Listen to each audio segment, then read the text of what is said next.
লোকমান লোকমান বড় জ্ঞানী মানুষ ছিলেন। এই লোকমানের কথাগুলো আল্লাহর কাছে এত পছন্দ হয়েছে, সবগুলা কথা একসাথে কইরা কোরআনের ভিতরে একটা সূরার ভিতরে ঢুকাইয়া সূরার নামই লিখে দিয়েছেন সূরা লোকমান।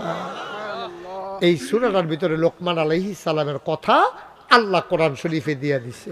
এখানে অনেক লম্বা সুন্দর ঘটনা আছে, বলে ফেলবো নাকি? কষ্ট হইতেছে আপনাদের?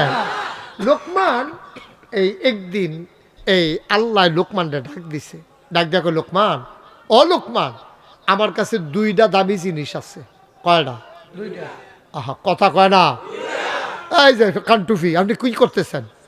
কয়টা? কথা বললেন, এদিকে তাকা, ওইদিকে, চতুর্দিকে কয়টা জিনিস আছে দামি? দুইটা। লোকমান, আল্লাহ ডাক দেখো লোকমান, আমার কাছে দামি জিনিস আছে দুইটা, তুমি কোনটা নিবা? আল্লাহ, আপনি কোন আগে দুইটা জিনিসের নাম কিতা, এরপরে আমি ঠিক করতাম কোনটা নেম। আপনি তো নামে কোন নাই। আল্লাহ কয়, একটার নাম নবুয়ত, আর একটার নাম হিকমত।